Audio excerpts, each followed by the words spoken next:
Hello, there's the 7th day of May 2026, and you're welcome to Good Afternoon Ghana here on Metro Television. Actually, it's the 8th of May 2026, and we're wrapping up the working week. It's been quite an eventful one, and we're here to serve you and, of course, the country. My name is Desmond Okrekudanso, and this is Good Afternoon Ghana. We're coming to you live from our studios here in North Region, Accra, and transmitting across our social media platforms. On Facebook, Metro TV Ghana, on YouTube, we're live on there, and also on DSTV channel 277.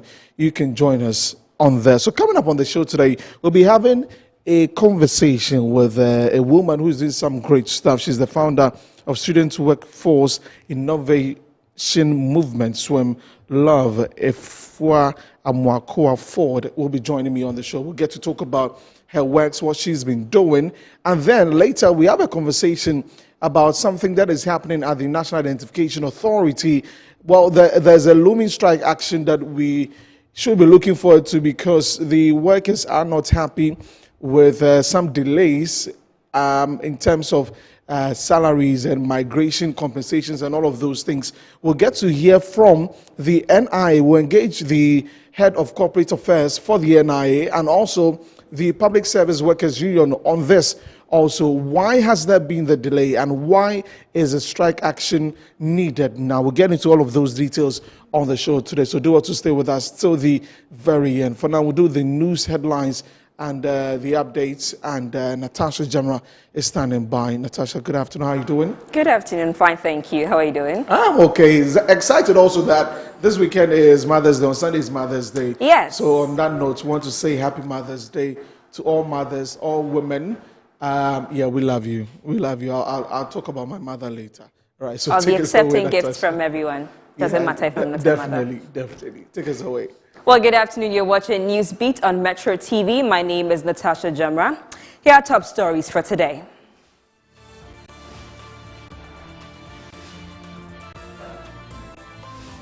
The National Identification Authority workers to embark on strike from May 13, 2026 over delays in approval and implementation of migration reports affecting staff conditions of service.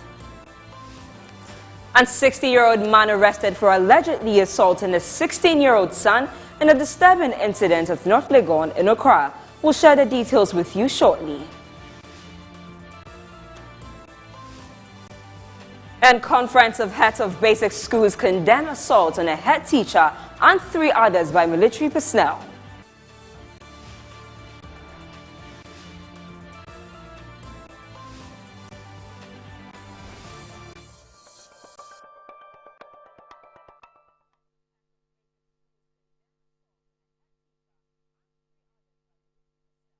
Now to our top story of the day. Workers of the National Identification Authority are expected to embark on an indefinite strike from May 13, 2026 over delays in the approval and implementation of migration reports affecting staff conditions of service. The planned industrial action was announced by the Public Service Workers Union in a letter dated May 6, 2026. An address to the executive secretaries of the National Labour Commission and the NIA.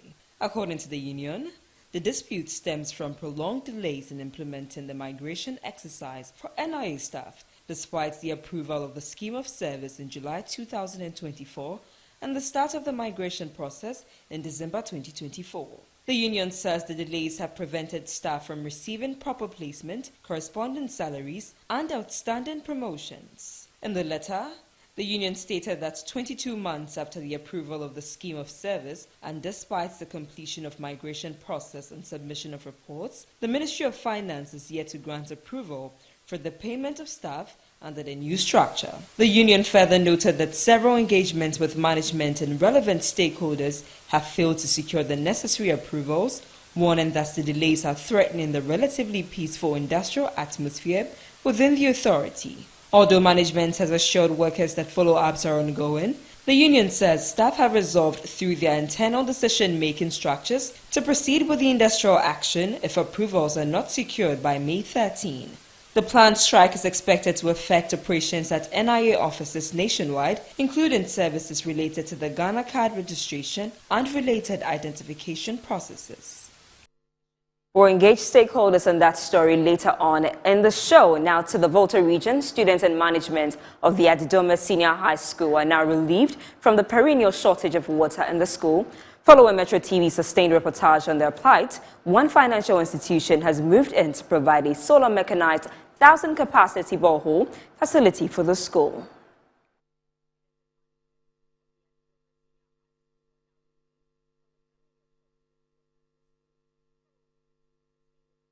Ways in search of water. The perennial water shortage at the Adidome Senior High School was a result of the constant disconnection of water supply by the community water company due to the school's accumulated unpaid water bills. The situation negatively affected teaching and learning. After Metro TV's sustained report on the plight of students, Republic Bank of Ghana, as part of its corporate social responsibility, intervened. The bank provided a solar mechanized 1,000-capacity borehole to enable the school to have its own reliable source of water supply and avoid future shortages. Addressing the media after a short but colorful ceremony attended by students, school authorities, and stakeholders, the managing director of the bank, Dr. Benjamin Joboku, said the intervention forms part of the bank's corporate social responsibility and commitment to giving back to the communities they serve.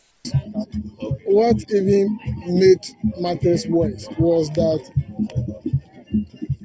the national grid that connected their water was cut because they were old.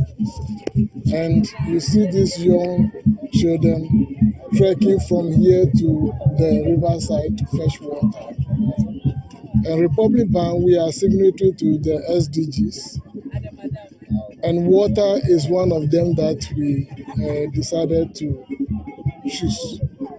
So it is a part of our corporate social responsibility to make sure that people, the community that we serve, benefit from water, because water is life and they don't have it, and we need to give them life. The headmaster of the school, Dr. Vincent Atiku, expressed appreciation for the gesture, stating that it would improve academic performance and also reduce the huge amount of money the school spent on community water bills. We are excited, we are happy. We feel that the crisis will come to an end.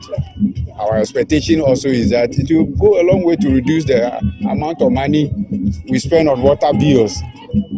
We give to the community water and sanitation agency every month. Academic performance will drastically be improved. Why? Because look at the time students spend roaming town looking for water. Now they will no longer be hunting for water.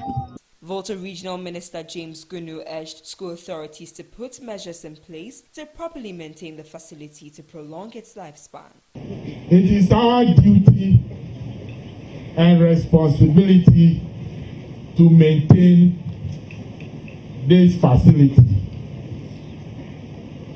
We don't expect the Republic Bank to come and be maintaining the facility for us. So I urge the school authorities to constitute. The students say they can now focus on their studies to improve academic performance. Now let's move to some topical issues. And rising hostel fees in tertiary institutions are causing significant distress, with reports of 90% increments and costs exceeding 10,000 Ghana cedis for some accommodations. This crisis is threatening student welfare, causing financial exclusion and forcing many to seek and save unaffordable off-campus housing. Our news team visited some campuses in Accra where students expressed intense frustration. Some tertiary students grapple with demanding academic work. They face the twin challenge of access to accommodation and rising costs.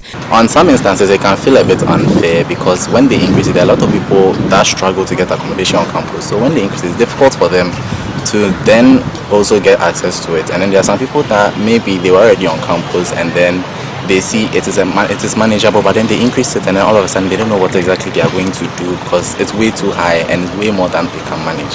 Those who manage to secure space in private hostel facilities are forced to pay as much as 6,000 cedis for shared apartments. This many consider a rip-off. I think it's high time the rent control agency come through for the students, because you've been in a hostel for maybe, let's say, 1 semester, and then you pay like 2,500. The following semester you come back and then they'll tell you you pay 4,000, and this 4,000 excluding your light bills, your water bills and stuff, which is too much. For me, it's too much for students. Because let's just say your parents are paying your hostel fees and your school fees. UPS like this, we pay our school fees, let's say for a year, 4,000 plus. Then we are paying hostel fees for a semester, 4,000. It's too much for students. So I think it's high time the government comes through for the students and help us. The National Union of Ghana Students recently petitioned the Rent Control Department over the exorbitant charges by hostel managers. Ex-acting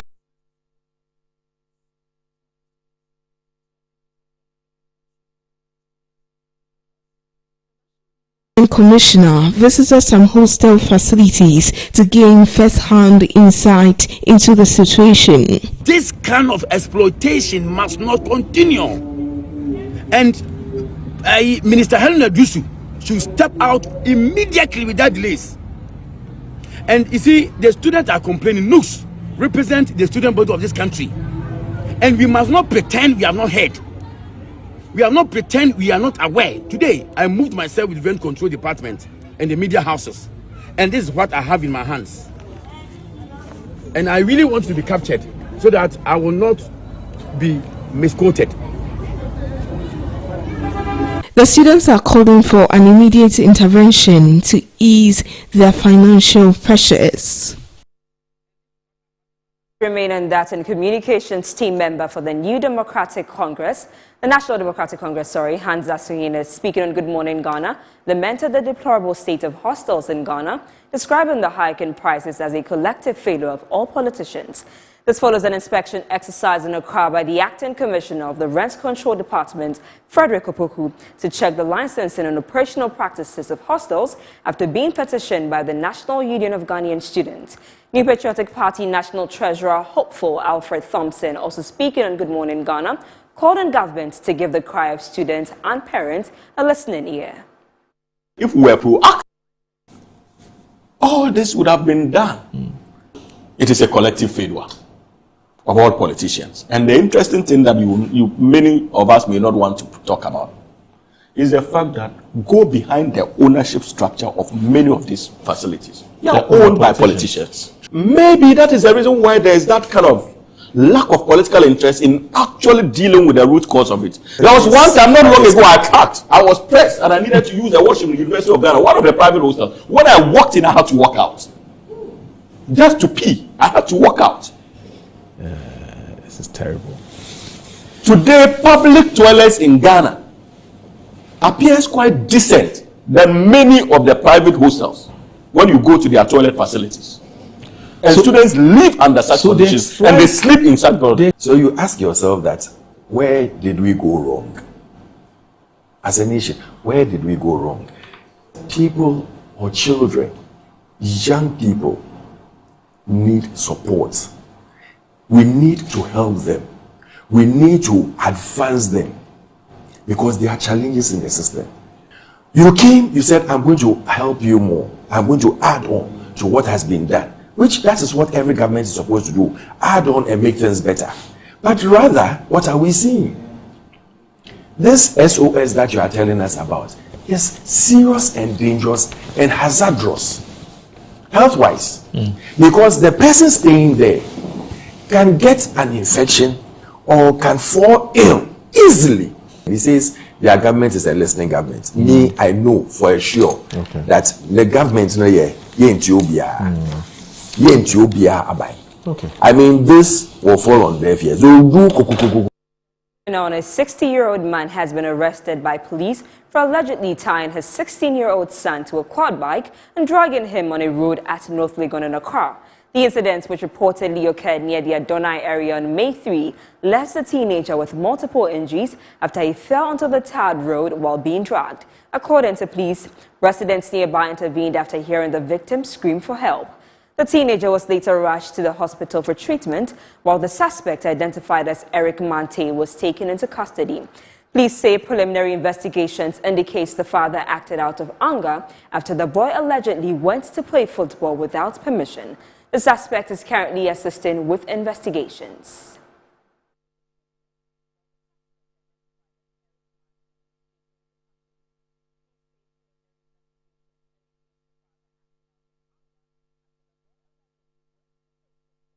Moving on, the Conference of Heads of Basic Schools has strongly condemned what it describes as a repressive and barbaric assault on a head teacher and 3 other teachers by personnel of 2BN at Aprem do Takoradi on Thursday, April 30, 2026, warning that continuous intimidation and mistreatment of teachers across the country must not go unpunished.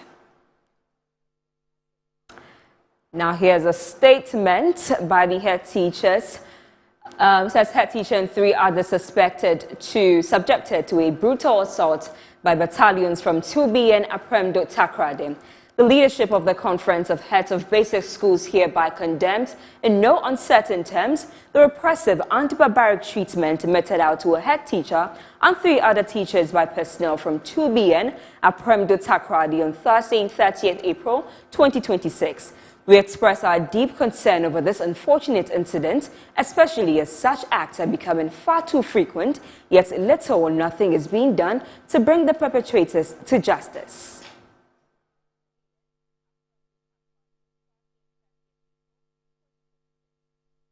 We're calling on the appropriate authorities to conduct a full investigation into the matter and ensure that all persons responsible are made to face the full rigors of the law. We further demand adequate compensation for the affected teachers for the trauma and humiliation they have suffered. Failing this, we urge the Ghana National Association of Teachers and all other teacher unions to stand in solidarity with our colleagues by withdrawing their services until justice is served. We remain committed to protecting the dignity, safety and welfare of all teachers across the country. Statement was signed by Justice Edu Dako, who is the the General Secretary for the association.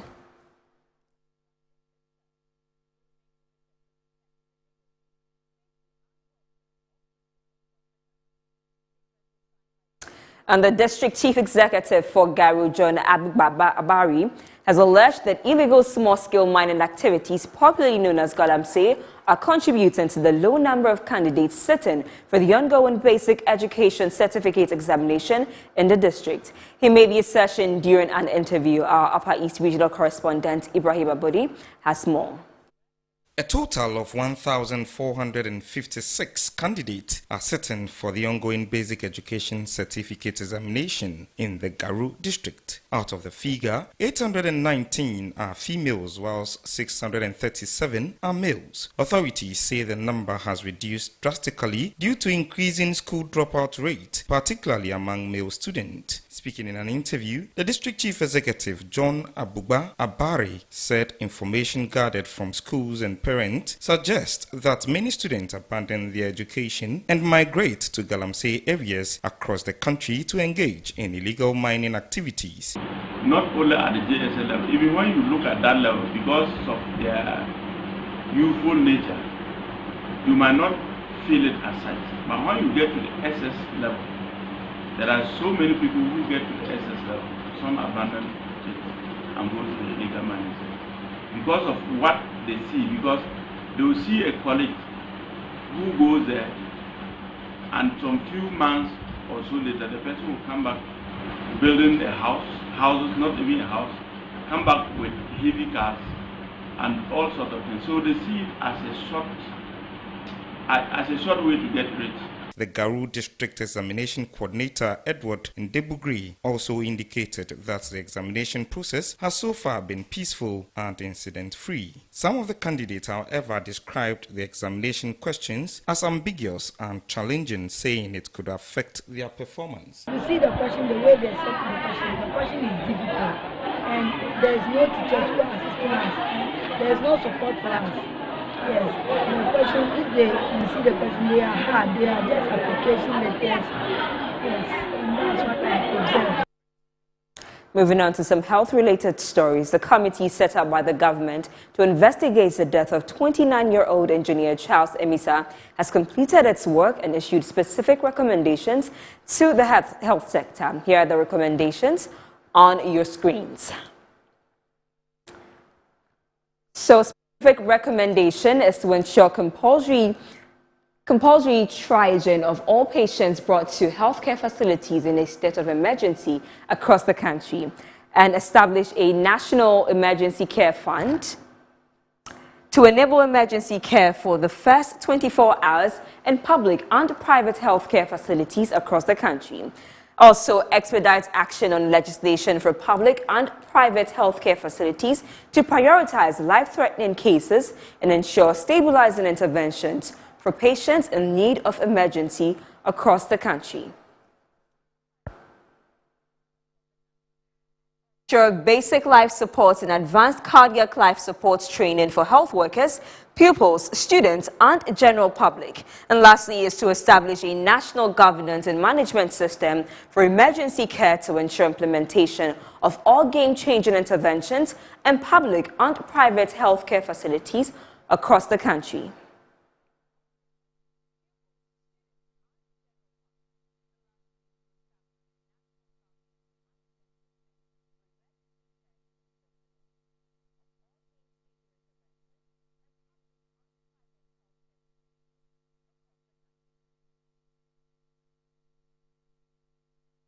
Now, that was a recommendation by the committee. Moving on, former President John Agyekum Kufuor has backed calls for a strong structural transformation across Africa's cocoa economy.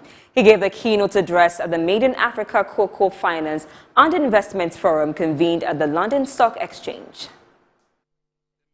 Africa Cocoa Finance and Investment Forum convened at the London Stock Exchange brought together global investors, policymakers, financiers and industry leaders to chart a new course for Africa's cocoa sector, focused on positioning Africa as a strategic competitive destination for global financing, investment, industrialization, and long-term value creation. Drawing on his leadership experience, President Kufuor reflected on cocoa sector reforms undertaken in Ghana between 2001 and 2004, which led to a significant increase in output and farmer incomes. These experiences should demonstrate a fundamental lesson, which is Africa does not lack the capacity to transform cocoa. What have been missing, however, are updated professional management in tune with the global negotiating marketing skills,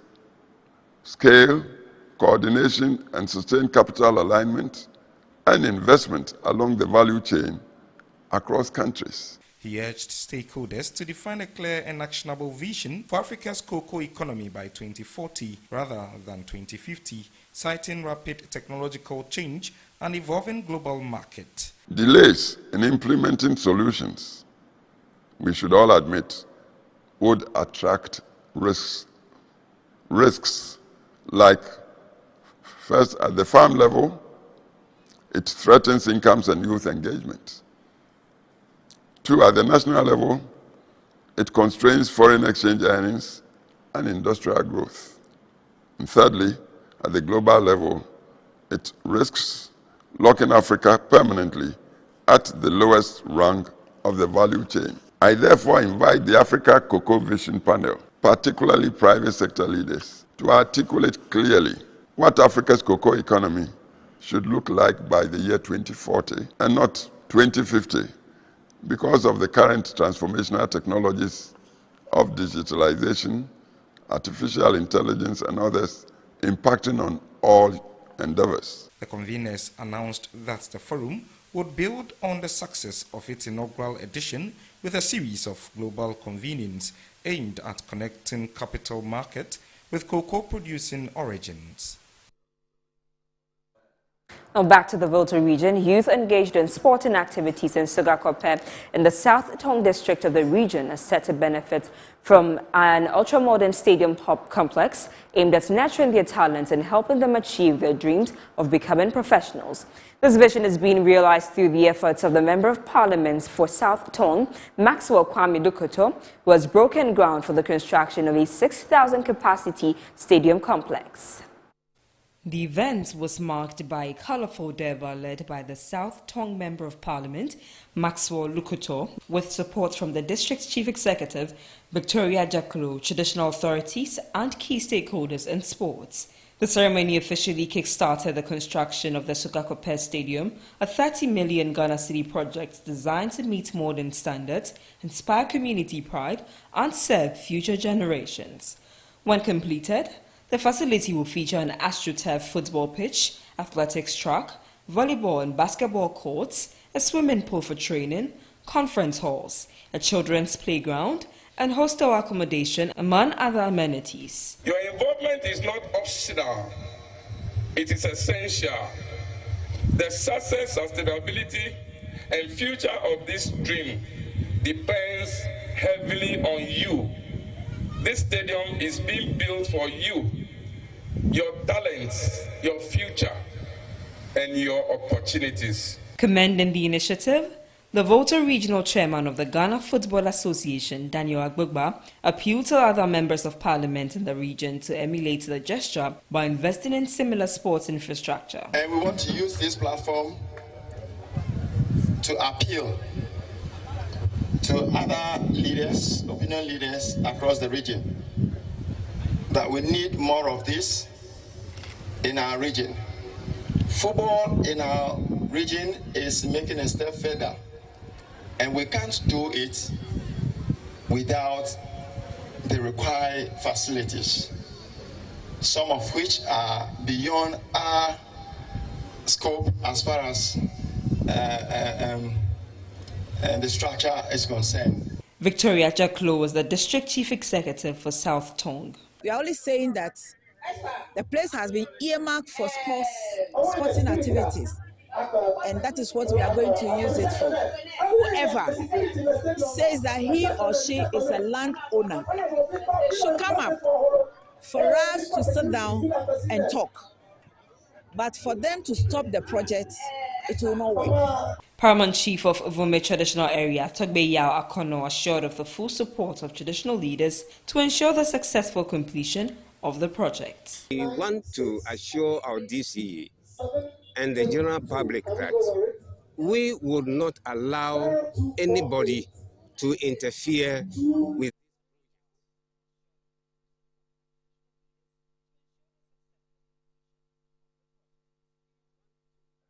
Well, that's it for the news update. My name is Natasha Jamra. Good afternoon, Ghana continues. All right, Natasha, thank you very much for bringing us the updates there. We're going to take a break. When we come back, we're having a conversation about what's happening at the National Identification Authority. The workers are planning on embarking on a strike action. We will tell you, we'll find out why and also get some answers from the management of the authority. So stay with us. We're back shortly.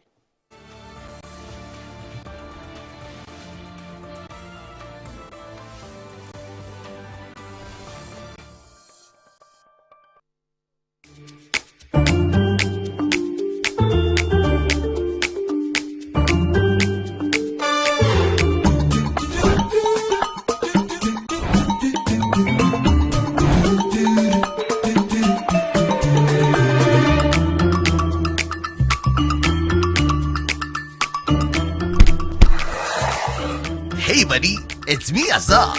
Yeah, me now they see. Hey, you look fresh. Hey, hey. With your label today, me. Wait till you see what's inside me. Azar, freshly made inside and out for greater coverage and colors that last longer and beautify your walls, spaces and places. Azar, no size. Go ahead. Buy now. Azar, #1 from Azar Group since 1921.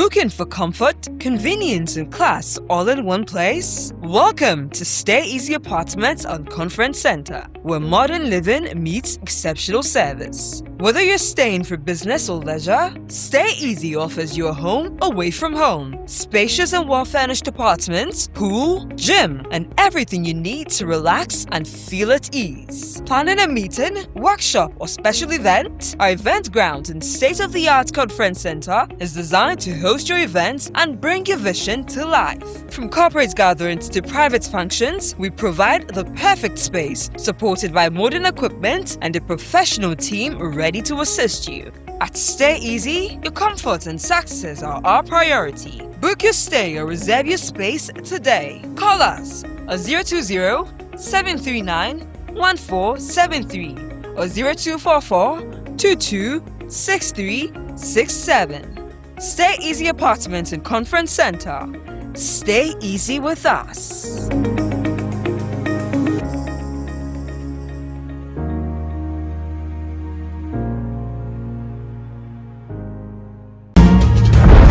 Grab your bottle and unleash the taste of Storm. A bold flavor, a big attitude. Feel the vibe, own the moment. It's your time to be different. Storm Energy Drink, make your mark. Excessive drinking can be detrimental to health. Not recommended for persons under 18 years, lactating mothers, pregnant women, and people sensitive to caffeine. This advert is FDA approved.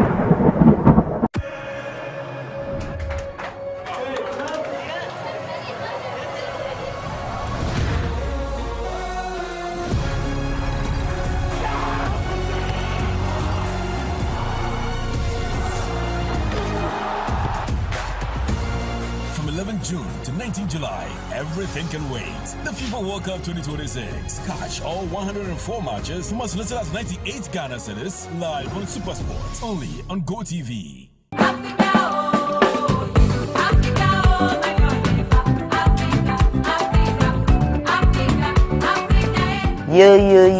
Yo. Your most wanted Cook Africa event is here.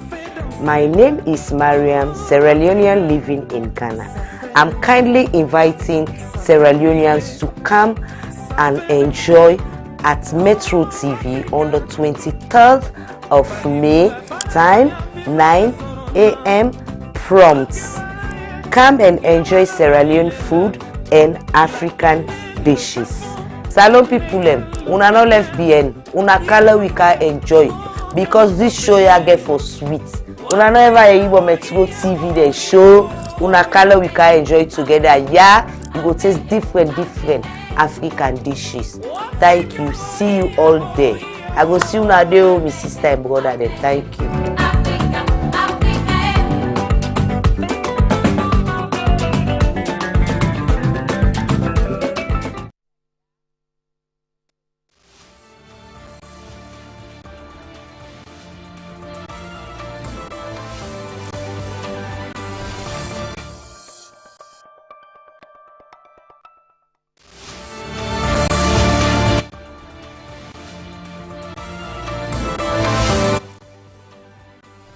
Welcome back from the break. This is Good Afternoon Ghana on Metro TV. I am Desmond Okreku-Danso. Welcome to live from our studios here at Northridge in Accra. And we're getting into our first conversation for the afternoon where we are seeking some answers from the National Identification Authority because workers at the authority are expected to embark on a strike action. They have announced that through the Public Service Workers Union that they would embark on an indefinite strike on the 13th of May 2026 over what they say are delays in the approval and implementation of migration reports that is affecting staff conditions of service. So we're getting into this and we'll speak to John Sampine, his Deputy Secretary for the Public Service Workers Union. He joins us via Zoom. And also we have William Ampuma Dallas. He's the head of corporate affairs at the National Identification Authority. So we have some answers from the authority and also hear the concerns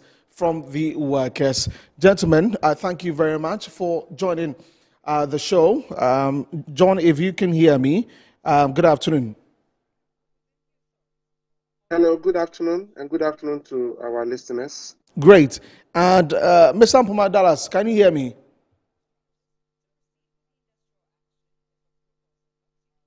Yes, I can hear you, please. Great. Thank you for joining us. So let me begin with John. So you're saying that there's some delays. In fact, close to 2 years that you say that the this migration report, as you say, began, but it has stalled. What exactly are you referring to? What does that mean? Okay, so in the public service, there are times that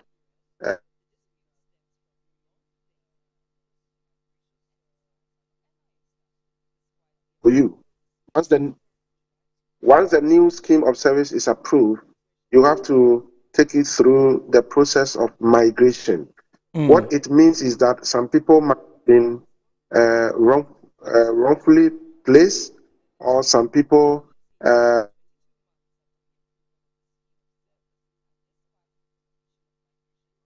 Mr. Sampai, I seem to be losing you. If you could reposition yourself so we can hear you clearly. So please, I can hear. Right, I can hear you now. Please go ahead. Or you just have to go back to what you were saying. Right. So I'm saying that a scheme of service was approved by the Public Services Commission almost 2 years ago.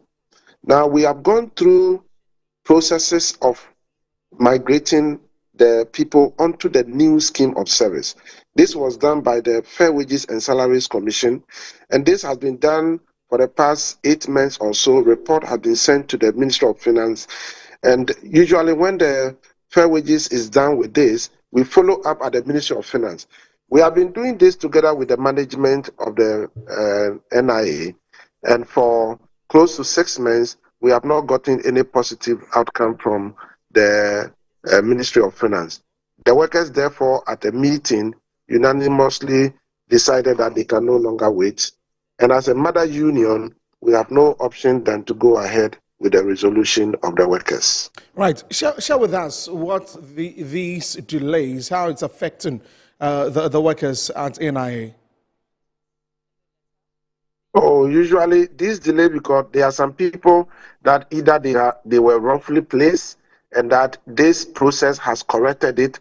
There are some people too that have acquired new qualification that for the past 5 years, 6 years have not been properly factored. It might have also factored it. So when this is implemented, you see some amount of appreciation in the condition of service of the workers. Right, and you say that you have been engaging management. What exactly have they been telling you? Well, I must say that management of the NIA, there are times that we have met together at the Ministry of Finance. There are times that they have informed us that they are still following it up. They give us words from the Minister of Finance that the Minister of Finance has promised that he will approve the document.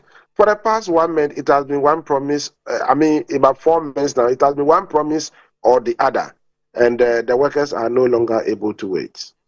Right, so let me bring in Mr. Ampoma Dallas. He is the head of corporate affairs for the NIA. I want to ask that, as we've heard from Mr. Sampai, that there have been meetings, you've been going together to the Ministry of Finance to work on this, but it has just been promises without any action taken yet. I want to find out, what has happened, why the delay, because if you go to the Ministry of Finance and you have conversations, you deliberate about it, we definitely would assume that there should be some action. But talk to us, for the workers of NIA, what exactly, or in fact, I want a totality, I want to know the totality of workers we're talking about here, if there's a strike action.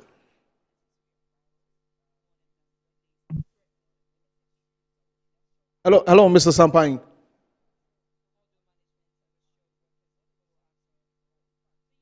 Okay, let's get back and find some, or get some answers from William Ampoma Dallas. He is the head of corporate affairs for the National Identification Authority. Mr. Dallas, I am asking that, why are we here? Because we understand that there have been a series of meetings with promises, but no action yet. Hi, good afternoon to you and to your viewers.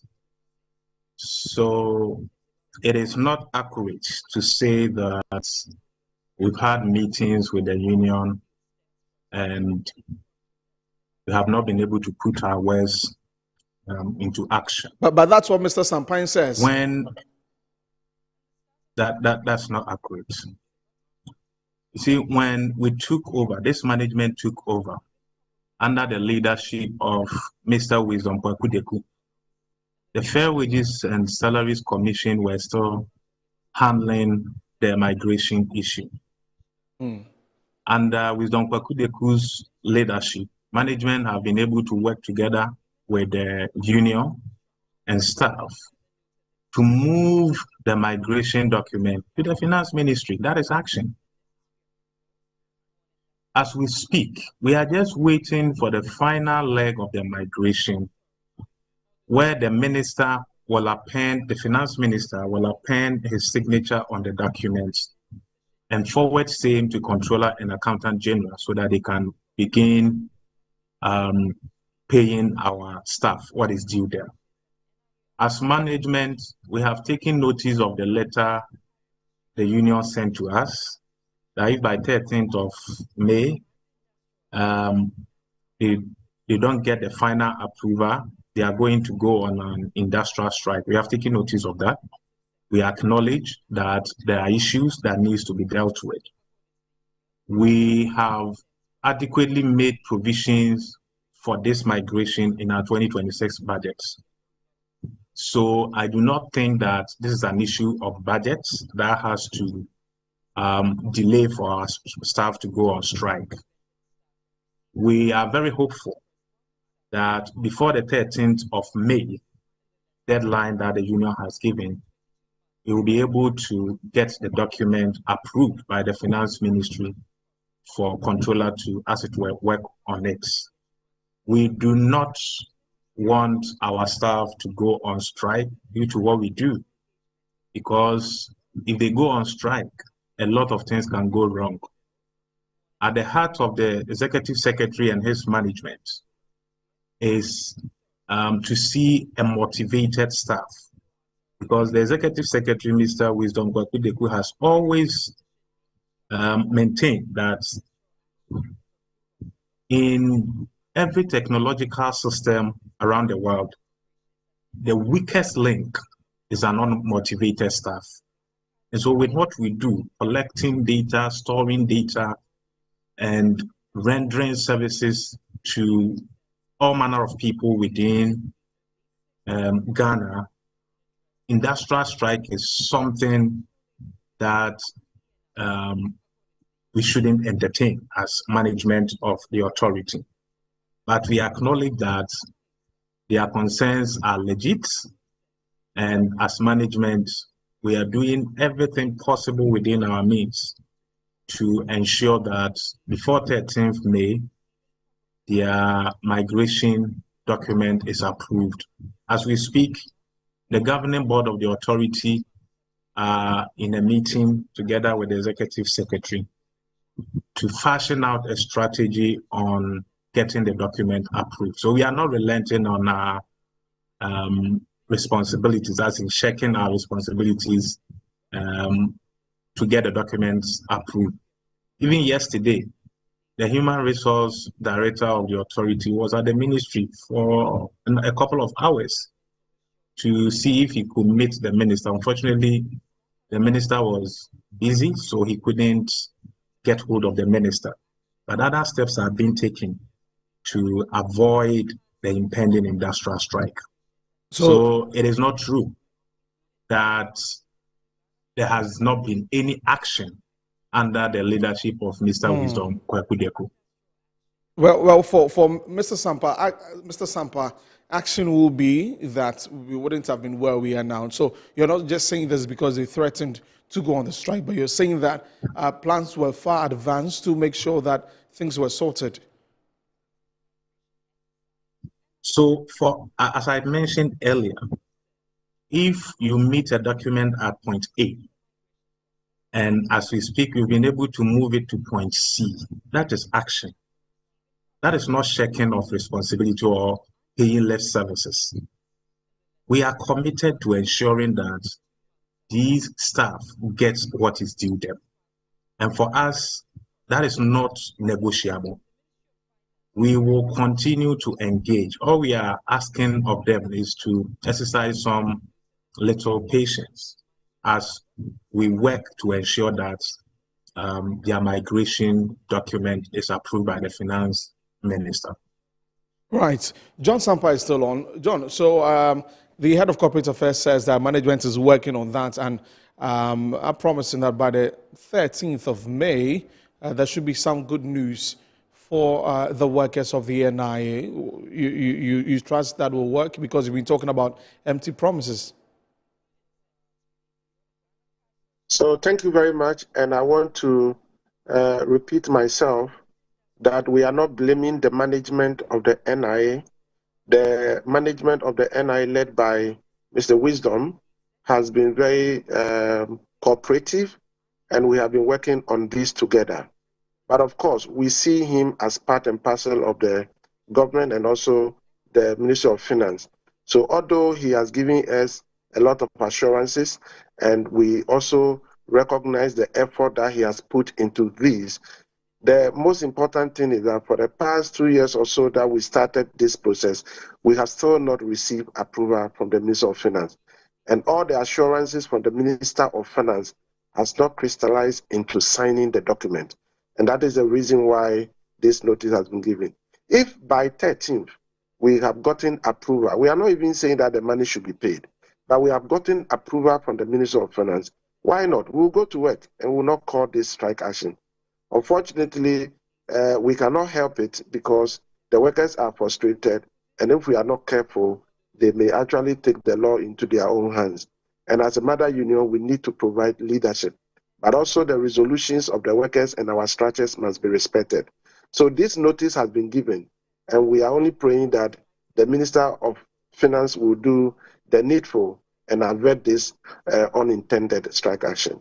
Right. So that's what you're looking forward to, that by the 13th, all of that should be done. John Sampa, thank you very much for your time. Join us this afternoon to talk about this. But Mr. Mpomadalas, you're going to stay with me a bit. As you've heard from John Sampa, they're hoping that by the end of, or by 13th of May, they'll see some action on that from the Ministry of Finance, in fact, from the Minister of Finance. But I want to ask about some of the other exercises that you're embarking on as an authority, Mr. Mpomadalas.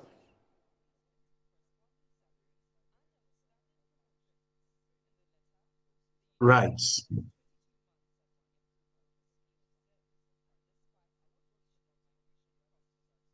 Okay, so I'm on. Right. Thank Yeah. you. Yeah. So I'm just asking that we know that there are some exercises ongoing in some regions. If you could give us some updates on that. Right. If you can hear me, we are embarking on a registration exercise, registering children aged 6 to 14. And we have started this exercise in the Volta and Uti regions. We started it on the 5th of May, is a couple of days ago. And we are moving our men and women from school to school to ensure that we capture children of that age bracket, that is 6 to 14. As we speak, a number of them have been registered and issued with a card. If you recall, this exercise started somewhere 2024, and it was a pilot program. So there were a few hitches, and as an authority, we have learned from the story of history. And so we decided that this time around, we are going to do instant issuance, because in the past, we noticed that the children we registered after a year, when we went back to issue the cards to them, most of them had changed school, some had even relocated and all that. So we could.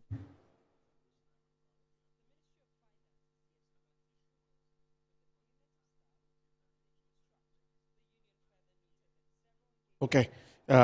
We've lost the connection to the head of corporate affairs at the National Identification Authority, William Mpomadalas, was giving us some updates on exercises happening under the authority. But before that, we heard from John Sampa of the Public Services Workers Union. And then he had said that indeed the NIA's management has been forthcoming. In fact, they've been helping them with the situation. But of course, the delay has been caused by the inactions from the Minister of Finance and the ministry as a whole. And thus it is affecting them as workers of the NIA. And so they are planning on this strike action that by the 13th of May, that is next week Wednesday, if there's no signing of that document, then they would embark on the strike. And the corporate head of corporate affairs for the NIA says that they've been working on that from their side of things, and management is in a meeting to address some of these things so that the workers do not embark on the intended strike on the 13th of May. And then I was asking him about some of the exercises happening under the authorities. I think we have them back on. We lost you there, Mr. Mpoma Dallas. Please go ahead. You were making a point about the exercises happening.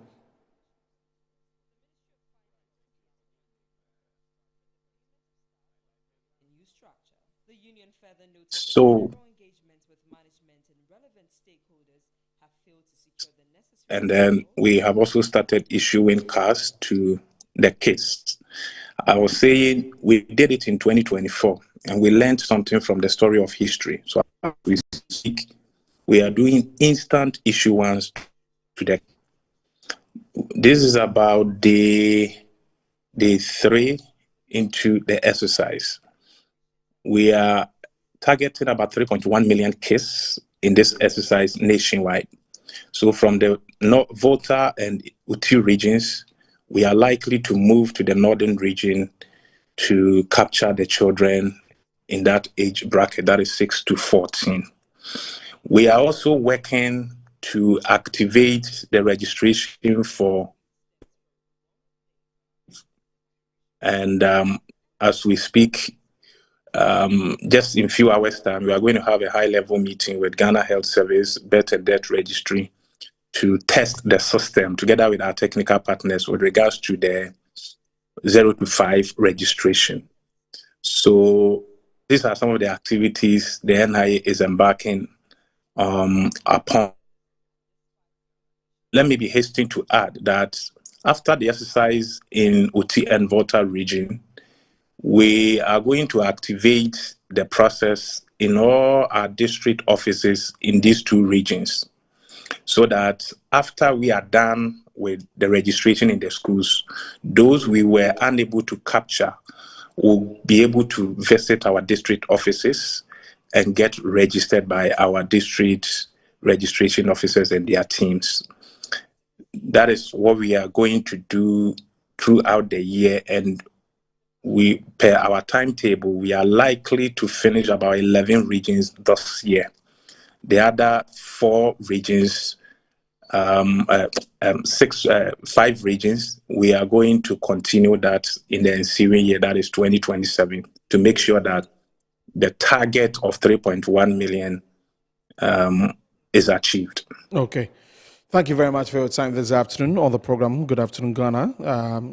William Mpoma Dallas is head of corporate affairs at the National Identification Authority, and earlier you heard from John Sampa, who is deputy secretary for the Public Services Workers Union. Right, you're still watching the program here. So Miracle Outreach, led by Reverend Lawrence Tete, is set to host a program dubbed "This Nonsense Must Stop." It's a Christian prayer rally program, and so let's listen to Reverend Dr. Lawrence Tete. We must pray. For one, the Ghana where all citizens are treated as dignity and equality, free from all forms of discrimination, where justice is applied fairly, regardless of political, ethnic, religious, or social background, where every Ghanaian feels a true sense of belonging and national identity, where institutions protect the rights of all, especially the vulnerable. We have a lot of vulnerable people in our community who, to say the least, deserve the right to live as Ghanaians in dignity. The next thing is that a Ghana guided by a clear and consistent national development agenda beyond shifting political cycles, where long-term policies are sustained across governments, where national interest takes precedence over partisan gain, where development is strategic, inclusive, and measurable. But also a Ghana free from political vendetta, the vendetta and marginalizations, where unity prevails over division, where political transitions are peaceful and free from intimidation, where opposition and opposing views are respected as part of democratic growth. But certainly, where leadership promotes reconciliation rather than retaliation. I think we must be matured enough not to come to that place for a tooth, an eye for an eye. I think successive governments have attacked themselves, and I think this is one of the nonsense that must also stop. A Ghana where citizens embrace responsibility, acting as agents of positive change rather than passive observers. All hands must be on deck, because we all have a collective responsibility to build Human Ghana, where individuals contribute actively to national development, where integrity, discipline, and civic duty are widely upheld.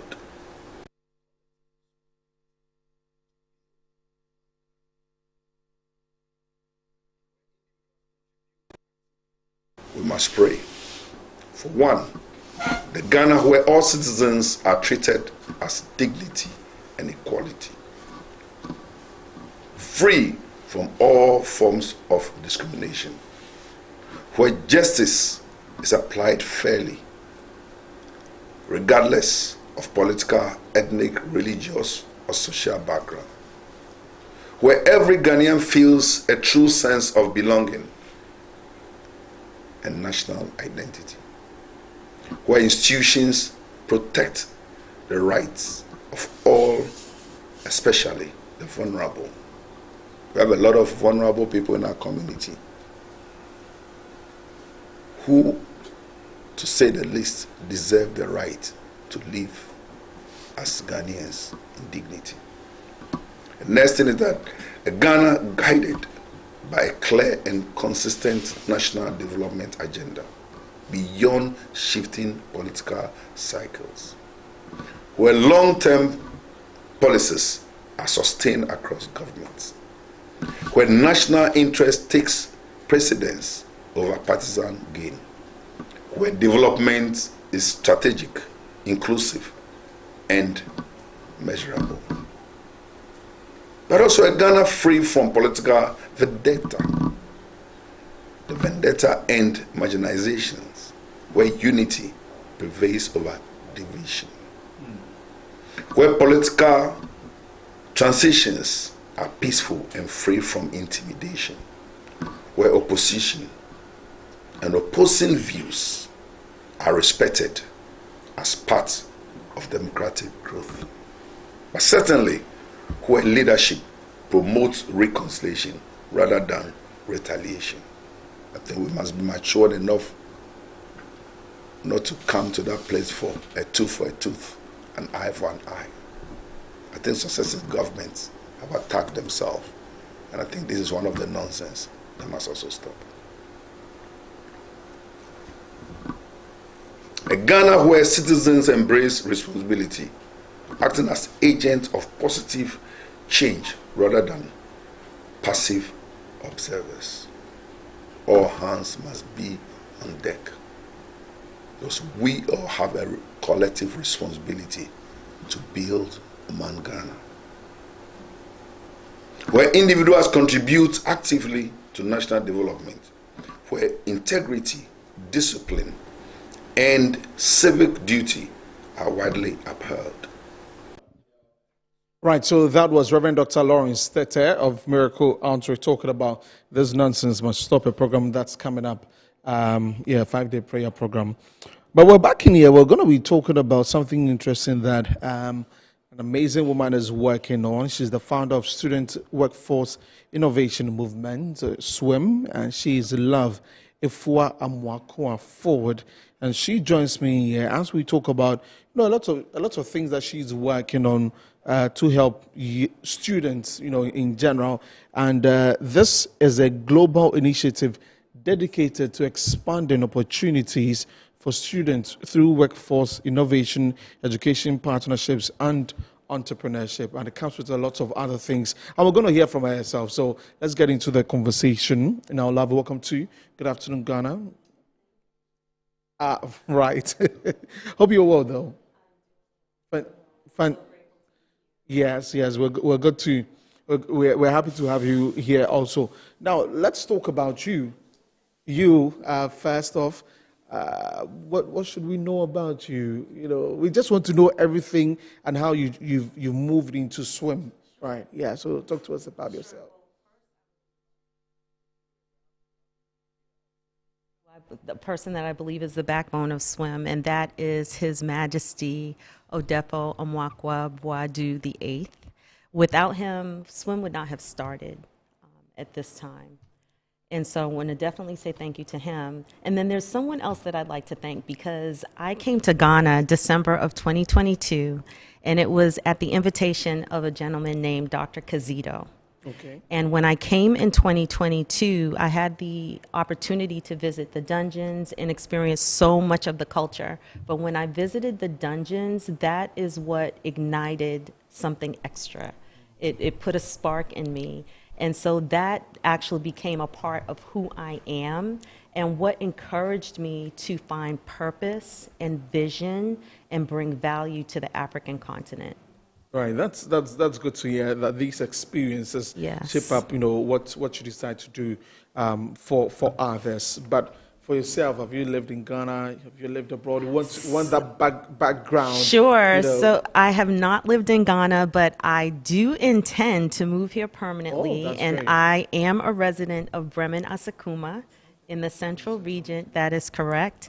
And so I think this is my third trip since last January. So in the past, since July. I came in July, came back again in November, came back again January 31st. I'm still here. And you're still here? I'm still here. Okay, that's good to hear. So let's take it back to where you came from, where you grew up, where you've had your influences, and then you come to Africa, you come to Ghana, and then you see how things are happening here, and how the two cultures, influence you to get into SWIM. So I'd want to understand where you're coming from. Sure. And then as you came here, the cultures, the influences, how they merged, and we have what we have now.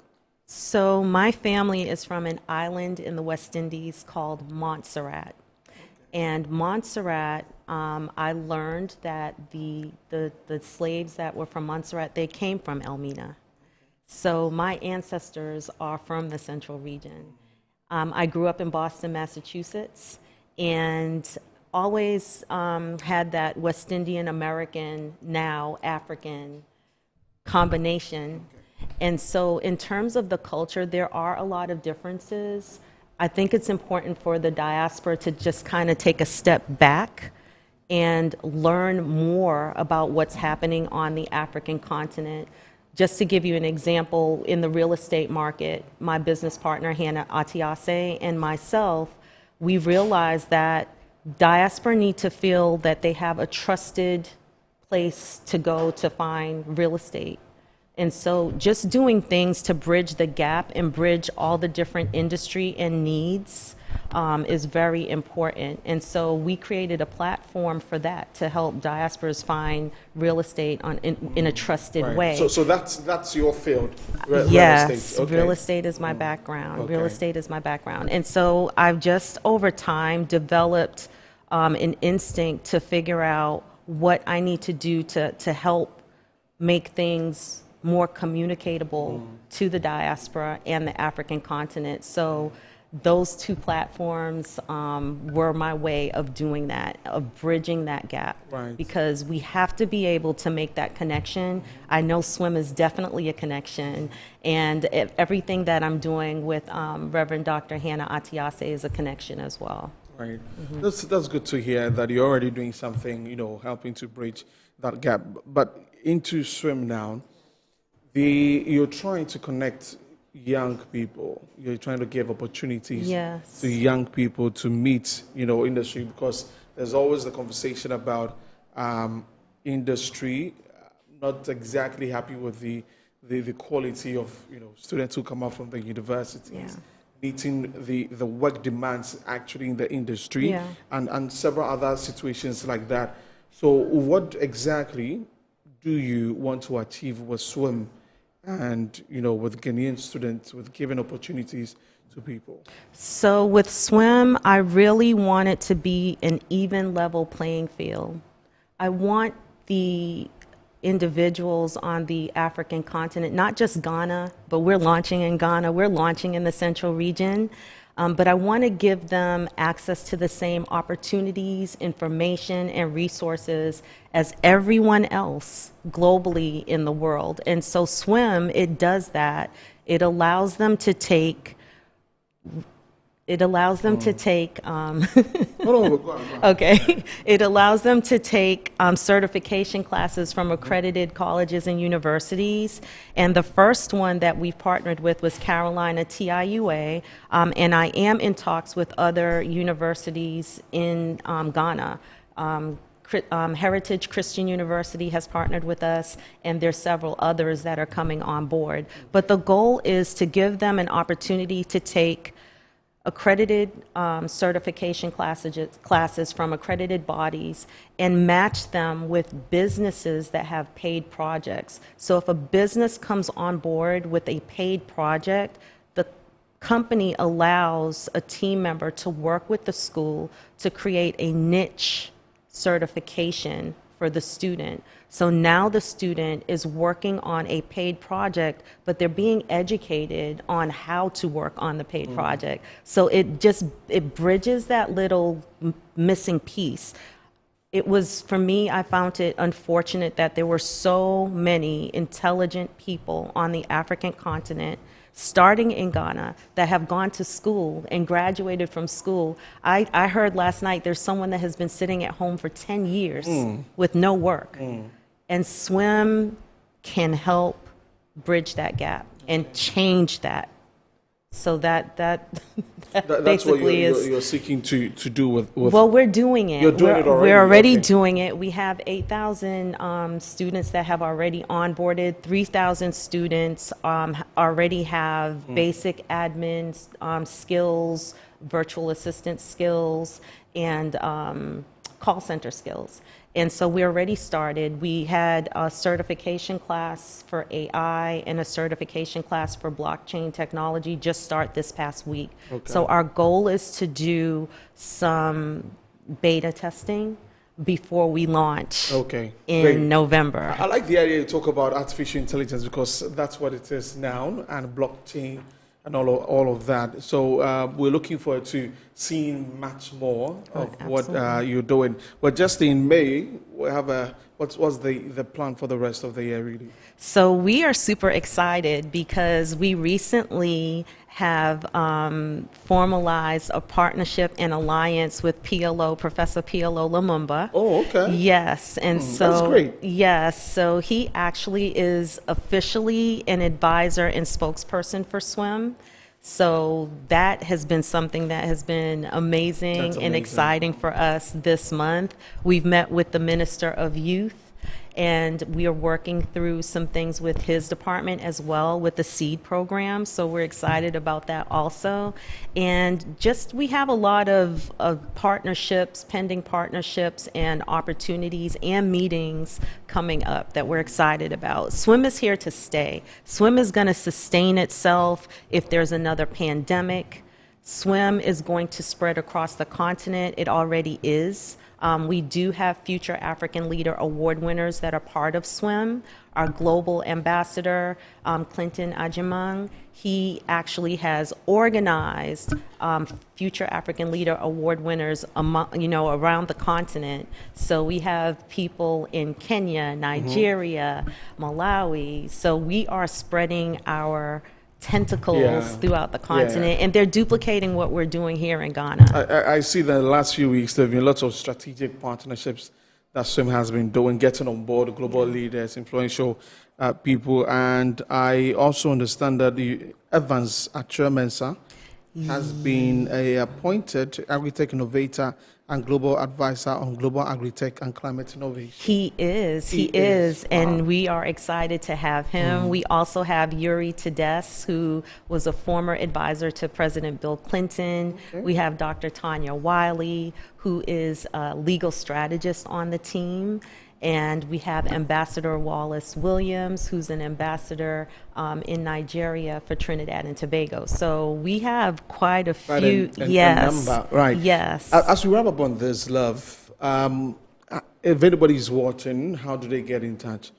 So they just need to go to www.swimworkforce.com, and they can go ahead and send us a message there, and someone will reach back out to them. Right. Thank you so much for coming. And follow us on YouTube. Please follow us on YouTube. Swim Yes. on YouTube. Thank you very much for coming in. Swim Workforce. Swim Workforce. Yes, on YouTube. Thank so you. please do follow. You've had all the details from Love here, and very soon some big stuff coming in there. You better join the train now before you lose out later. So we've been talking about the Student Workforce Innovation Program, and Love Ifwa Amwakwa Ford is the founder for SWIM. We're going to take a break. When we come back, we have our final conversation for the afternoon. Please stay with us.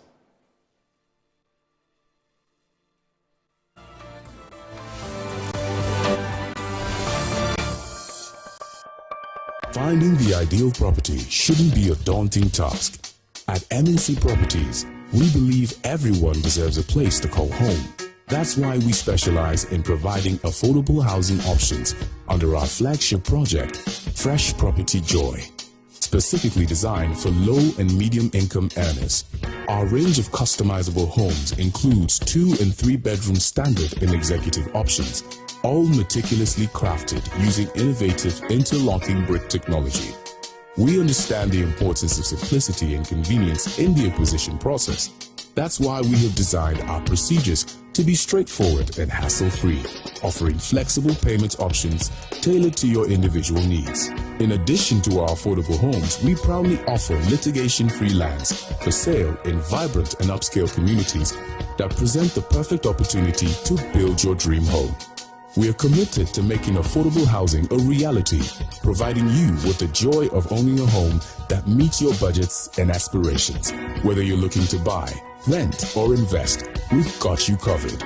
Our service team is ready to assist you on 030-255-1917. MNC Properties. As the days come and go, there's always shit. Let colleagues explore all the planetary bodies. Our mission is in Uranus to treat hemorrhoids, anal fistula, anal fissure, anal incontinence, hydradenitis suppurativa, using laser ligature for pain-free and speedy recovery.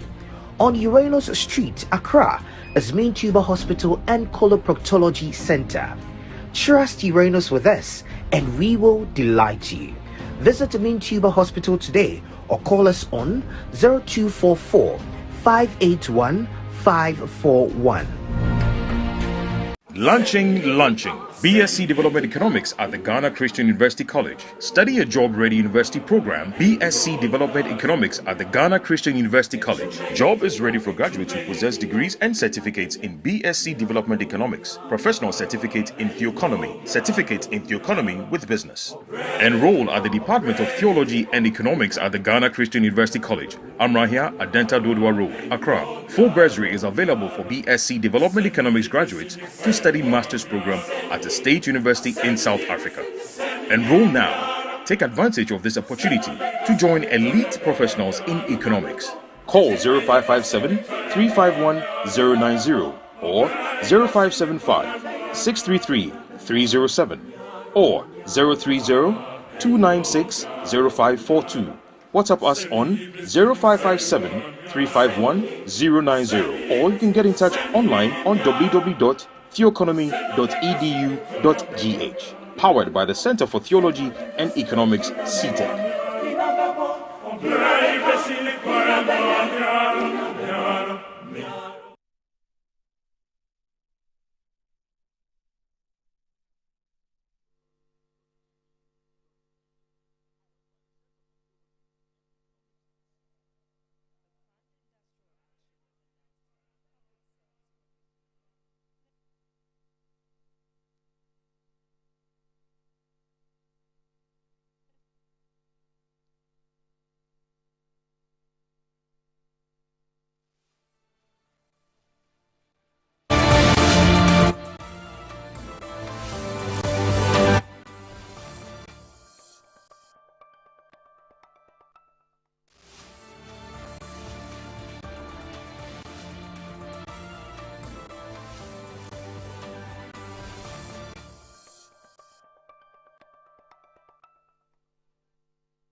The planned industrial action was announced by the Public Service Workers Union in a letter dated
Right.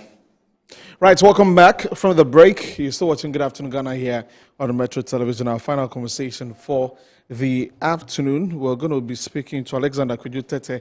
He's Executive Director for the Center for Employment of Persons with Disabilities, and Michael Oswasari is founder for No Limit Foundation. And there are a few concerns that these gentlemen want to share with us, and of course for all of you to understand what's happening with them. So, gentlemen, welcome to the program. Good Afternoon, Ghana. Let me begin with you, Alexander Kwadwo-Tetteh. First of all, I understand that there is an exclusion of yourself and your colleagues, your brothers and sisters especially with the May Day celebration as workers. In fact, the issues with employment opportunities for persons with disabilities. Talk to us about that. All right, thank you very much for the opportunity. So it's more of we taking advantage of the May Day celebration to highlight persons with disabilities who are in the workspace. Right. So it's not like we are fighting for exclusion, but we are trying to bring to the fore disabled people, and for the public and the world to know that disabled people are part of the working force, and that they are also contributing their quota to national development. Right, and even with that, as we have the Workers' Day on the 1st of May, we see all that happens. The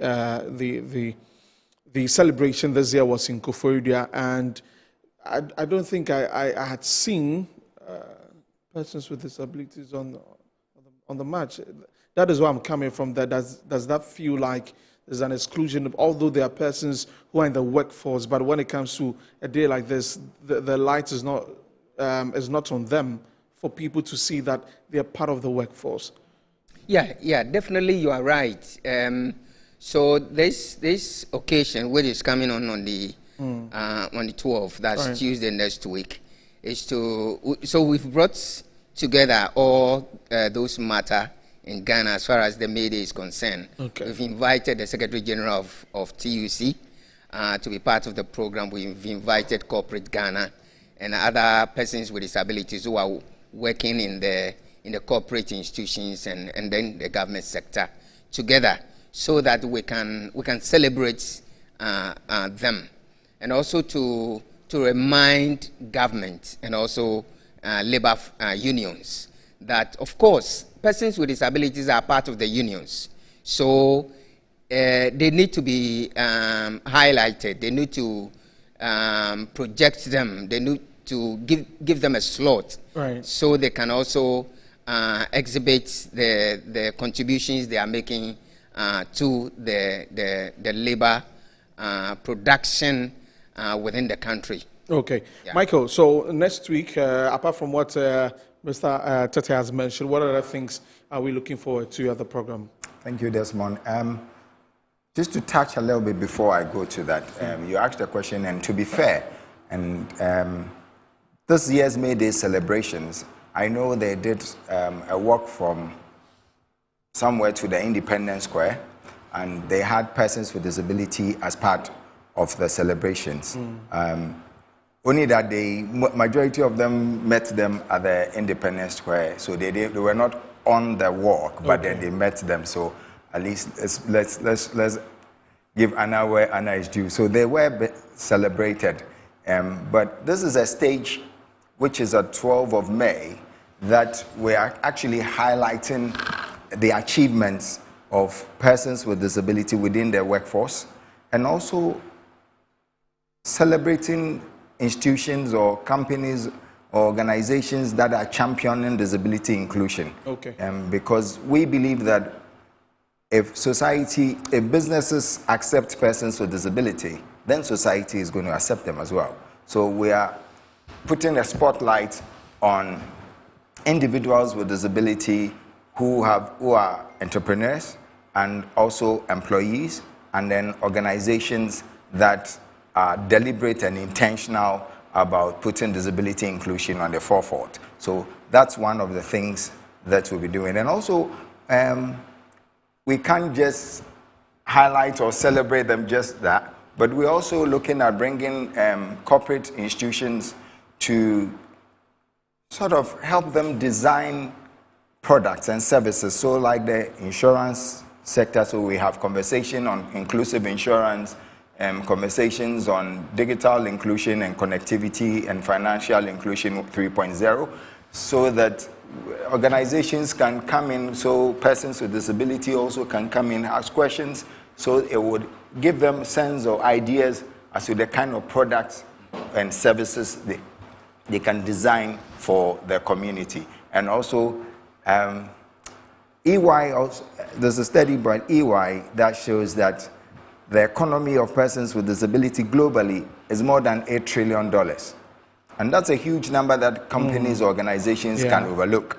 And so we want to use this opportunity to highlight some of these things so that it would make businesses know that there's value in being inclusive, and not just looking at inclusion through gender lens, but inclusion of persons with disability as well. Right. So we're touching on the positive. As we have a few minutes to go, what are some of the things that for your persons with disabilities who are in the workforce, some of the challenges that they face that you want to highlight quickly?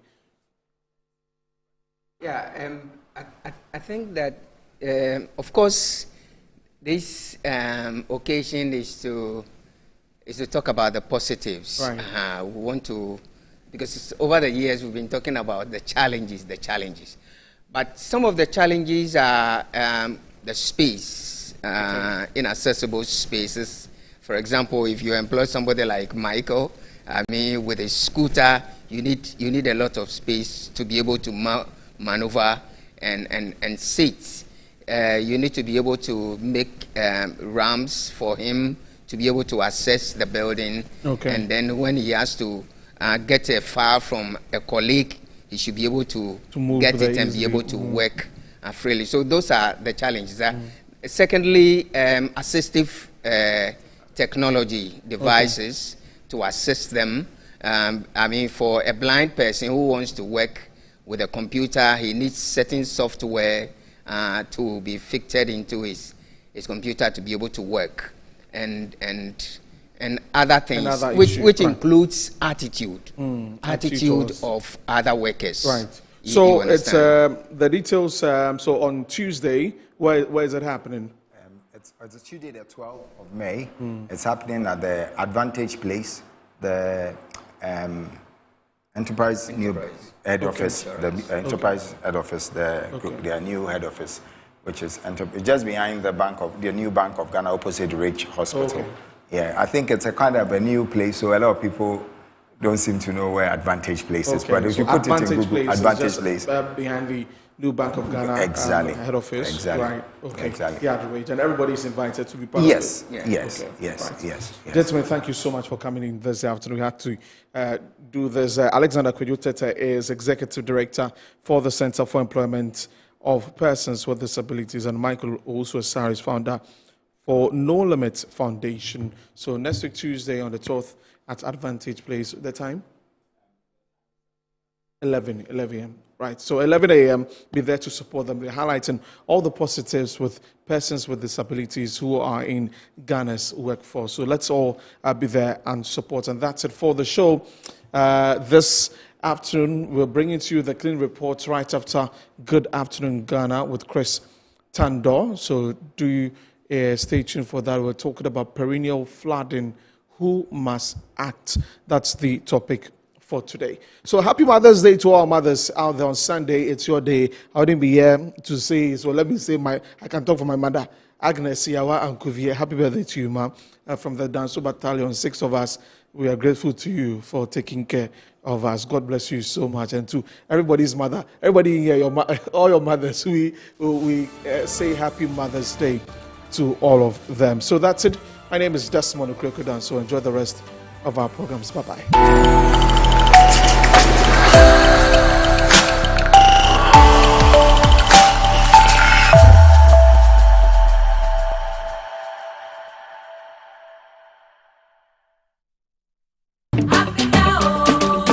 The most wanted, most desired, and the most anticipated event is here. Over 20 African embassies, over 20 different African dishes, one host. The whole Africa converging at Metro TV for Cook Africa as part of activities marking the celebration of AU Day.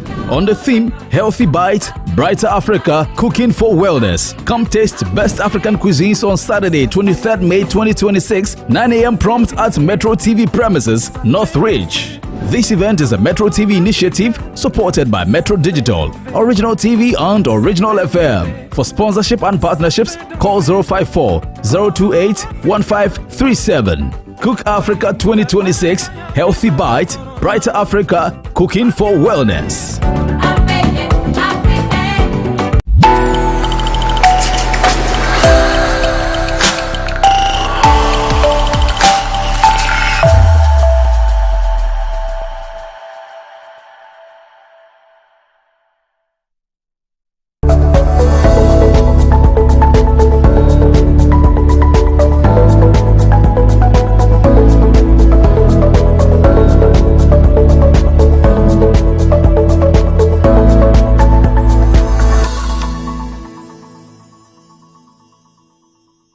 Every year when the rains come, parts of Accra disappear underwater.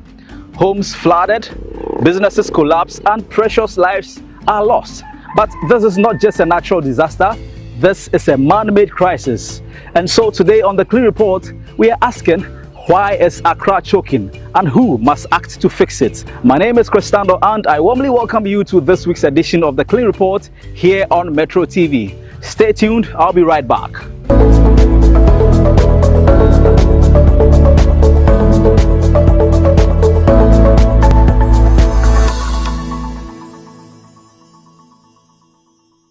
Flooding in Accra has become a recurring emergency, driven not only by heavy rainfall, but by poor drainage systems, plastic waste pollution, and unplanned urban growth. Flooding in Accra is no longer seasonal, it is systemic.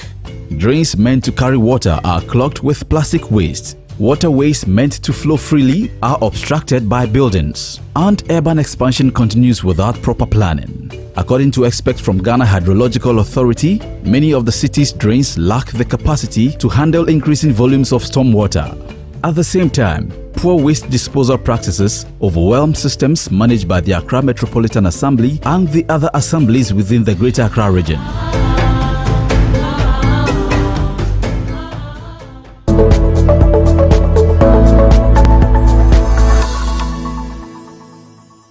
So this drain you see right here should be channeling rainwater, but instead it is choked and filled with plastic waste. When the rains come, where does the water go? The issue of flooding in Ghana generally is driven by two major, causative factors. So you can look at the human-induced, the anthropogenic factors, and then the nature-induced, factors. So these two factors, really contribute significantly to the flooding challenge that we have as a nation. So when you talk of the human-induced, there are several of these, which is actually what we do, to worsen or to aggravate the flooding situation. And that human-induced or the anthropogenic factors, I would say it's about 60% of the causes. So for instance, you can look at the issue of drainage, inadequate drainage systems, under-designed drainage systems, and so a lot of our infrastructure, drainage infrastructure, across the country is not adequate. It's not adequate, simply because a lot of these infrastructure are also being supported financially, and it's highly capital intensive, and compared to the rate at which urban growth is taking place, we realize that our drainage systems are being overwhelmed by population growth, by generation of solid wastes, plastics and all that. Drainage systems are made basically to carry runoff, to convey excess rainfall out of the community. But what we witness is that a lot of our drainage systems are being overwhelmed, as a result of urban growth. Everywhere is now being paved, so it means that a lot of water will find itself into the drainage system, which will ultimately overwhelm the system. So you can also look at urbanization, like I said. So the pace at which our growth nationally, coherent with the pace at which our infrastructure, development in terms of drainage is also taking place, because there are a lot of unplanned settlements, in a lot of our cities. You can talk of from the north, from Bolga, Tamale, Kumasi, Takoradi, Accra, Tema. These are the major cities, and so there are a lot of unplanned settlements that are taking place in floodplain areas, in flood-prone areas, and this negatively impacts our way of conveying the runoff from the communities. So urbanization is also one of the major contributing factors. And then we can talk of improper disposal of solid waste in our communities. I don't know, but it looks like in Ghana we tend to forget that everybody lives downstream of a river system or of a drain. When you are living here, it means that somebody is living your downstream, and whatever you do here will impact that person or those downstream. But we tend to forget that once we put our drainage system, we put certain waste, garbage, plastics into our drainage system, or ultimately they will be conveyed away. No, it will come back and it will affect all of us, and that's what is happening. So a lot of our drainage systems are being overwhelmed around the country. And so the anthropogenic factors that I said, like I said, is a major causative factors that influence our flooding challenge. Then let's look at typically of the way we even plan our cities, the way we urban planning generally. Now this is a problem, because what we realize is that a lot of the planning is done without recourse to any flood assessments, flood risk assessments that is supposed to be done. So you see a lot of development coming up in other areas, without real, flood risk assessment that is supposed to take place before that development is even, to assess the impact of that development, on our current flood risk situation. So a lot is being done, but then our own attitude is also, compounding the situation. Why am I saying so? In these days, a lot of our, water retention areas, the drainage corridors, floodplains are being encroached upon, are being filled, for development. And these are natural water holding areas that are supposed to, hold water and gradually, release the water down as the rainfall recedes. So our own behavior, is also compounding the flooding challenge that we have. So apart from these anthropogenic factors, I also mentioned earlier the nature-induced, factors. So climate change is also, we realize that the intensity and the frequency of rainfall these days is highly unpredictable, and that is also keeping or putting a lot of pressure on the drainage infrastructure that we have as a country. But that is nature. What we can do, or what we are doing, is to be able to predict, these nature-induced causes. So prediction of rainfall, providing of early warning information, for the citizens as a form of alert. So this is very key for us. This is very key because whilst we are dealing with the problem structurally, we need to also look at the non-structural aspects, prediction of the weather and all that, which is being done by Ghana Meteo, agency.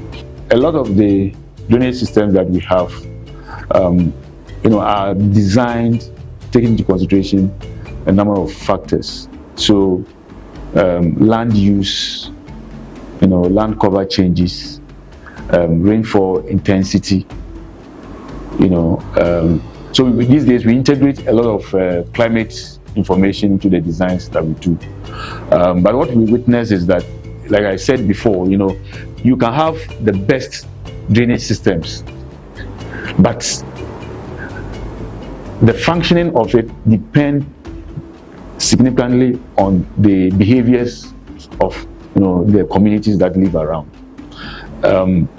In the sense that even the best systems around the world, you know, cannot cope with solid waste finding themselves in the drainage system that we have. So yeah, sometimes the drainage designs itself or themselves are also somehow, you know, underestimated. You know, and sometimes largely because of also financial, you know, finances and all that. And as a result, you realize that some of the drainage systems that we have, you know, quickly get overwhelmed. Mostly because the drains are choked, are silted. You see, because once you get these drains choked with solid waste, it means the capacity to be able to transport the water is reduced significantly. So undersizing of drain, yes, it can be one of the factors, but the significant factor is the solid waste generation, the siltation that we find in our drainage systems. This day and age, currently, what we are doing is we are integrating a lot of other, you know, conditions that will make that enhances the performance of the drainage systems. So apart from the hardcore engineering structures that we are building, you know, we are also incorporating what we call gray or nature-based interventions. By nature-based, what I mean is that certain water holding areas are being re-engineered, you know, as detention areas, as detention ponds, you know, to be able to hold water. You know, we are incorporating green spaces, you know, because naturally when you leave the vegetation, you know, or the greenery, it enhances absorption, you know, infiltration into the ground naturally. But once you pave the areas, it means you are increasing the runoff, you are increasing or you are reducing the travel time of water, so the water runs very fast. But when you have these nature-based interventions, so it also enhances infiltration, it enhances absorption of runoff into the. So we are also incorporating climate change. So every drain that is designed, some percentage of you know, an allowance is allowed for climate change you know, purposes. So if the capacity is, say, designed for to hold maybe 100 cubic meters of water, you know, we could add maybe 20% of that, you know, in addition, in anticipation of future, you know, rainfall intensity and variation. So that is also done. And then the other factor that is also considered, you know, is the population density, you know, the growth of population that is anticipated, you know. So that is, but all these are have cost implications, yes. So whilst you are doing that, you also have to take into consideration the cost implications to be able to, you know, do a very a good and reliable and sustainable drainage systems. The sense that all this we do, if we do not sensitize, educate and create awareness, you know, all these interventions will not yield the maximum results or benefits. So what we are advocating, you know, for is for attitudinal change, behavioral change, as you rightly said, for the public to recognize the fact that, you know, building flood resilience, you know, does not lie on the shoulders of government alone. It's a shared responsibility. And so there's a need for each and every one of us to play our role. One, we should stop immediately building on waterways, encroachment on our drainage corridors, the drainage infrastructure, encroachment on floodplains. There are certain areas that are not supposed to be inhabited, but people are filling Just last week, our Minister for Works, Housing and Water Resources, gave a strong message to those who are, encroaching on these waterways and drainage buffers to put a stop to it. Because when the flooding comes, it affects everybody. But these days, what we see is that people are filling all over the place. Go to Safumono, go to Malam areas, go to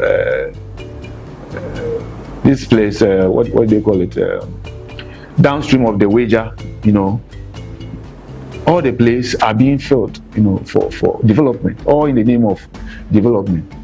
But when we develop and we get flooded, then where do we go from here? So I think that we as citizens, have to play a critical role, to be able to at least reduce significantly the challenge of flooding to the barest minimum. The cost of flooding goes beyond water. It destroys livelihood, spread diseases, and disrupt entire communities. Each flood event brings risk of cholera and other waterborne diseases, putting pressure on institutions like the Ghana Health Service. Businesses lose millions in damaged goods, while families are forced to rebuild again and again. For many residents, flooding is not just an inconvenience, it's a cycle of loss they relive every year. But this crisis is not without solutions. Experts point to 3 critical interventions: improved drainage infrastructure, expanding and maintaining drainage systems to match urban growth, effective waste management, reducing plastic waste and improving collection systems, enforcement of urban planning laws, preventing constructions on waterways and flood-prone zones. As you can see, a lot of work has been ongoing over the years in managing the flood control, particularly to do with the dredging of the entire Odo River, Koli, and the entire stretch through Vodafone, Chisco, and its environs, to ensure that we manage the flood control, flood situation in Circle and its environs. So, so far so good. We have been doing a lot of work, and a good work, and as has been manifestly shown, you can see that the flooding has not affected these catchment areas since we have started this work.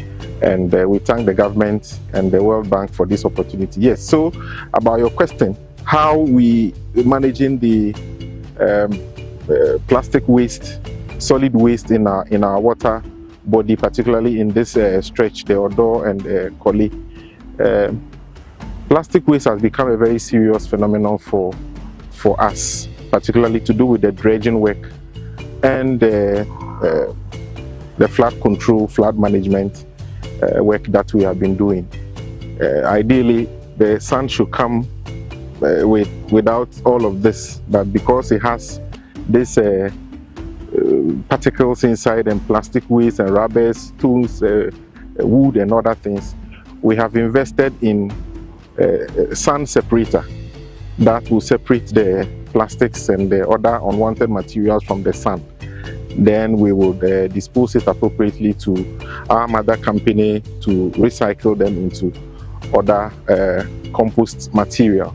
And then we take the sun all the way to somewhere in Pokwase dam site to dispose it of.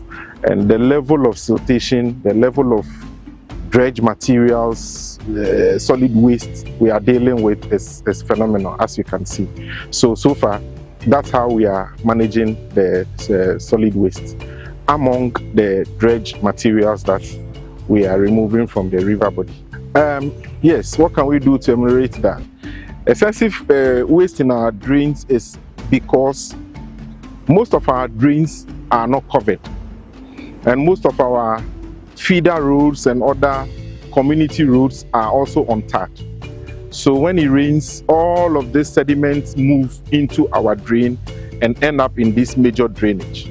Therefore, it becomes a very difficult task for government organizations, community, AMA, and even us, contractors to manage these drains.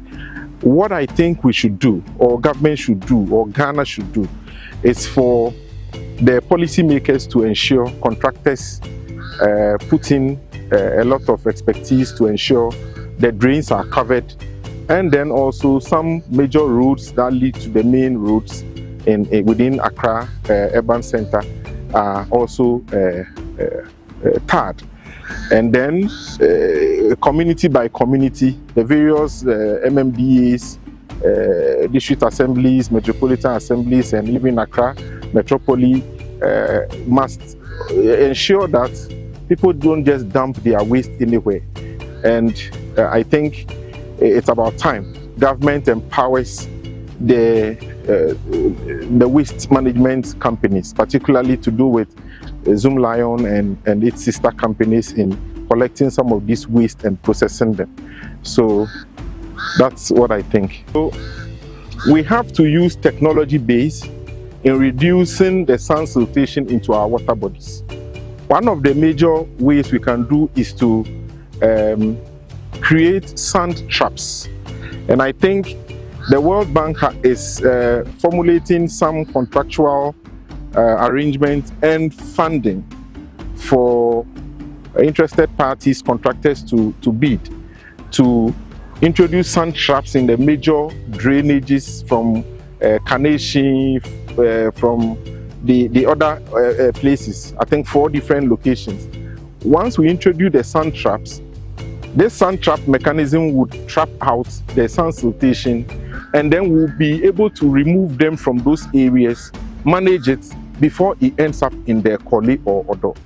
I think government should support civil society and these multilateral organizations such as the World Bank to formulate this funding, facilitate it, so we will be able to introduce this technology in managing our sand sedimentation. So management of the flood and also the dredging of the Odo and Koli would be a situation we can do it well and manage it properly.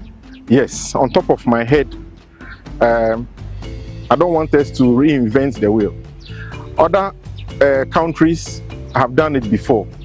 There are policies that are targeted at environmental protection,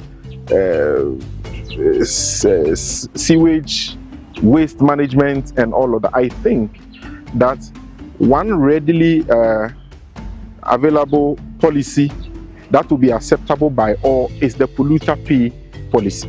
If we are able to implement the polluter pay policy and also policy directive to the Water Resource Commission, the Environmental Protection Agencies, and the environmental agencies to ensure that we are doing dredging or sand siltation, sand winning, and other sand mining activities in the appropriate areas. These policies will go a long way to help sand siltation, sediment movement, and what have you. You see, it's very important that we use policy to curb some of this menace in our society, particularly to do with environmental issues. So I think that polluter pay policy and also the proper sand winning policy would help in this regard. In some communities, change is already happening. Through collective action, residents are reclaiming their environment. This shows that when systems work and people act, flooding can be reduced. The rains are in, and to the public, I will plead with everyone that once you know that where you are, even though we know all the hot spots within the country, you living there might know it better than we do. So we'll plead with everyone that once you know you are in the flood-prone areas, we should vacate for now, because the rains are coming from Matthew. They'll be quite heavy. In as much as government is also putting in all measures to put in the infrastructure, we should also do our best to take care of our lives first.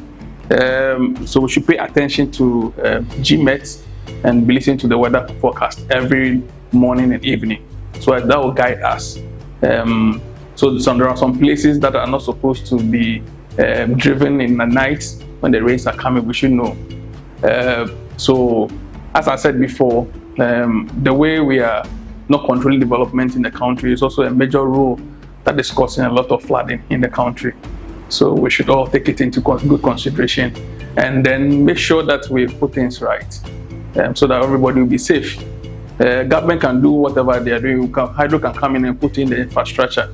But then if your attitude, your behavior is also affecting, can also affect and cause flooding in the communities. So we plead with everyone, please, to take care and then be watchful. Accra's flooding crisis is not inevitable, it is preventable. It is the result of choices by institutions, by communities, and by individuals. The question is no longer why it's flat, but why it continues.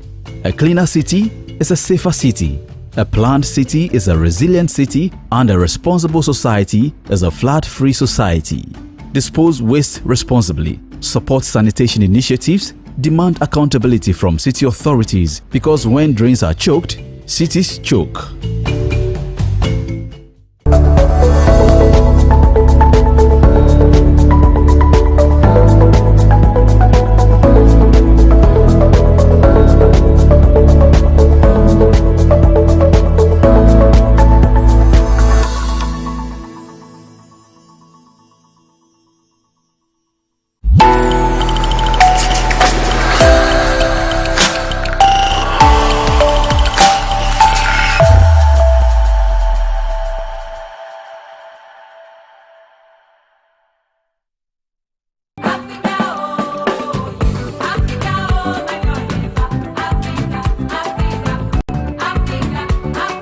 Guess what? Senegal is rapping at Cook Africa on 23rd May at Metro TV at 9 sharp. Hello, my name is Abby. I'm a Senegalese living in Ghana. I'm inviting all Senegalese, all Africans to come and enjoy Senegal food, to come and taste our most